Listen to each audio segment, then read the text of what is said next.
You can always tell when there's a holiday in Langsberg and Ovid because half the city leaves along with half the parish. And so, we're down a little bit this week, but that's to be expected. It's like that every year. Anyways, when it comes to the readings, we've been jumping around with the first readings on Sundays the last couple weeks. Last week, remember, we had Jeremiah from the book of the prophet Jeremiah. This week, we go back behind Jeremiah to 2 Kings because the book of Kings takes place before Jeremiah. And in the book of Kings, you hear of the entire story of two of the major prophets and part of the story of one of the other major prophets in particular, Elijah, Elisha, Isaiah, and Jeremiah. And then immediately following them is Daniel. These five major prophets of the Old Testament, that's one of the interesting things, is they all occur within the same time frame, within a period of time, all dealing with the same major events, and each one is alive before his predecessor dies. Elisha is alive when Elijah dies. Isaiah is alive when Elisha dies. Jeremiah is alive when Isaiah dies. Daniel's alive when Jeremiah dies. So they overlap each other because, again, it shows us what a traumatic and universally changing experience this is for not only them, but the whole world at large, because they chronicle to the greatest extent the downfall, complete and total, utter, and it's complete, the downfall of Israel as a nation. During their lifetimes, the kingdoms are divided. There's the kingdom of Israel, which is 11 tribes. There's the kingdom of Judah, which is its own tribe. Two separate kingdoms now, what used to be one. And they chronicle also the effects of the idolatry of Israel. And Elijah in particular is a very interesting one because Elijah, the prophecy was that there would be a second coming of Elijah that would precede the coming of the Messiah. And in the gospel, Christ says that the second coming of Elijah is John the Baptist. And so Elijah works some spectacular miracles. However, Elisha works greater miracles during his life. So he's more of a prefiguring of Christ, for instance. Elisha, not only does he prophesy about the birth of the Son, we heard it today, a miraculous birth of this child. He raised the dead to life. He works the miracle of the jug of oil that doesn't go dry till the person's debts are satisfied and they can live peacefully. He also, as one and only in the Old Testament, prays over bread, which is then multiplied. So we have all these prefigurings in Elisha that prefigure Christ. Again, Elijah, John the Baptist, and then Elisha, to a fuller sense than Elijah, prefigures the coming of Christ. And during their lifetimes, you have this dramatic, this ebbing and flowing of Israel that all of them, warn Israel about the decisions it's making, that they warn the people that their consistency in practicing idolatry is going to lead them to serious harm. During their lifetimes, they see this temple that Solomon built, this wonder of the ancient world, become nothing more than another worship site amongst the other pagan temples that are built throughout the nation. What was the only worship site of God in the entire nation now becomes just one of many to all sorts of different gods. So Israel goes back and forth, and all the prophets in the same way exhort Israel to do something that is not out of the ordinary. I said it before, is not something new. Tell them simply that they need to keep the covenant they made with God. It's that simple. That's it. You just have to do what you promised to do, and God will protect you. And for a while they do, things get better, then they don't, things fail. And so you have the rising of these empires of pagans during this time. First you have the Philistines, who are conducting raids every so often on Israel and Judah. Israel and Judah are losing their trading ability, their money, their towns, their fortresses are all being lost. You have the rise of the Assyrians, who become one of the most powerful nations on the earth. You have the rise of the Babylonians, who become the most powerful nation on earth, who all go after Jerusalem. And during the lifetime of these prophets, they all warned Israel that if they continued on the road of idolatry, they would lose everything. And they did. By the time the Babylonians are through, one of the seven wonders of the ancient world, the Temple of Solomon, is left in utter and complete ruin. That's the consequence, that even God doesn't even dwell in this temple anymore. The presence of God leaves the temple even. The pagans destroy it. And God allowed them to do so. Not because he wanted bad things to happen, but because Israel kept choosing for those things. This is why God made a covenant. He says, you do this, you live like this, you make these decisions, and you will be close to me, and I will always protect you and give you what you need. If you go the other way, you're not going to have this protection. And they made a choice, and now they have to suffer for it. So Elisha, during his lifetime as well, it's going back and forth. But it falls deep into idolatry, gets back out, falls back into idolatry, and it just can't stand the straight and narrow. And then again, the consequences are that after Isaiah comes along, Babylon comes along. And then that's where Jeremiah's reading picks up last week. After all this, terror on every side. Babylon is now at the gates. Now the chickens are home, and they're going to roost. And so then you go to the gospel today, and you have Christ telling his apostles, again, this is another interesting thing, this 10th chapter of Matthew, this is the same chapter of the gospel last Sunday was taken from. But in this particular fragment of it, we have two things happening that had not happened in the entire Gospel of Matthew up until this point. Number one is Matthew uses the word apostles. Up until that point, he called them all disciples. Remember, this is the chapter where Christ is telling them to go out on mission, to drive out demons, to preach the kingdom of God, and to heal the sick. Christ is sending out the 12. And so Matthew now says, Jesus said to his apostles, apostle means one who is sent. There's a shift now and the understanding of who they are and what their task is. Also, this is the first time in the Gospel of Matthew, the 10th chapter, where he records Christ speaking of the cross that has to be carried. So Christ lays down some ground rules. Just like the covenant in the Old Testament, God laid down some rules. This is what you have to do. Christ does the same thing.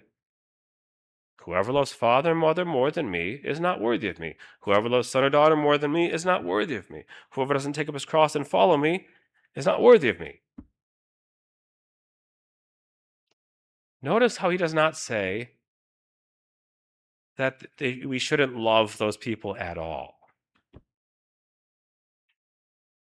He says if we love them more than God, then this is a problem. And the reasoning for that is very simple. Number one, Christ himself said what? He said, where your treasure is, there also will your heart be. This is what you consider the most important. This is what your desires, actions, and life will be directed towards, primarily. When it comes to something like love in general, we have the world's version of love, which is based on a barter system. What do I get from it? How does it benefit me? How do I advance by this? What does it give to me? That's all the idea of love the world knows is what do I get from this? What do I get if I give this to you? What do I get in return if I offer this to you? That's all the world can understand about love is trade. So that's why Christ says if we love other people more than him, we're going to love the way the world loves, which is always going to be broken. Virtue, like water, flows downhill every time. So he's saying, if you love me more than everyone else, you will be able to love other people properly. That's why he says we cannot love others more than him. We have to love him first because he's the one who enables us to love in an unselfish, sacrificial manner. Notice Christ said also in the gospel, he said, no one can take my life from me. I lay it down willingly.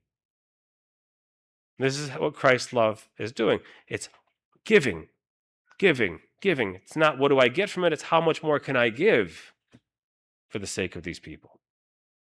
I lay it down willingly. I willingly give up, he says, my life for you.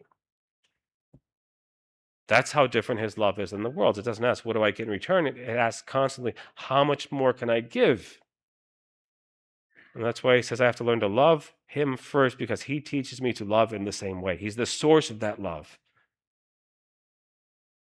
And once I love him, he can give me this love of his in return, and then I'm able to love other people in a proper, sacrificial, pure, good, holy manner without looking at my own self-interest or self-gain in the whole situation. He says, whoever loves his life will lose it, and whoever loses his life for my sake will find it. He's talking about this horizontal kind of life in this world we live, always directed towards things or other people. Always driving ourselves to acquire this or to have that or be looked upon as this, always on a horizontal plane. He's saying when you give your life to that, you're losing it. If you think you found your life out there, he says you've lost it. But giving my life to Christ, the vertical sense, meaning he's drawing me up, saying, sacrifice, give, take up a cross and follow me. He says, then you will find out what life really is.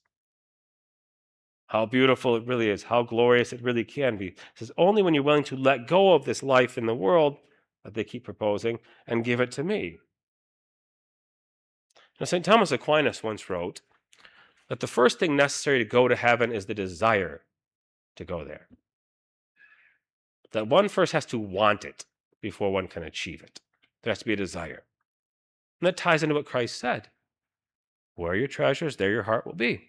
This is what you desire is what you will chase after. So the desire to go to heaven is the first thing I have to have. Christ says all good and evil things come from the heart. That's where the desires are found. What is my heart longing for, pushing towards, grasping at? Because it's the desire of the heart that then dictates what my mind thinks and then how I act, how I speak, and the choices I make. That comes from the desires that are in the heart. So if I desire things of the world, that's what I'll chase after. We see it. We've all fallen prey to that mindset too and been disappointed after it's all said and done. If I desire just other people around me, then I will be disappointed again. Because, number one, people disappoint. We do that to each other all the time. Our love is imperfect on its own, it's incapable of satisfying completely. But also, those other people around me cannot save my soul. They cannot give true and full meaning to my existence of why I am here. They help with that. But only the one who authored my life can answer that question. So the desire, and this is where we get tripped up often, is let our desires be dictated by the things around us. And that's why Christ says when that happens, you can't be my follower. You're not worthy of it. You've made a different decision. You've gone a different way, just like Israel in the Old Testament. So I gave you an option. I gave you lines. I gave you a road to travel. And you chose to go a different one. Just says you're not my follower. So the desires.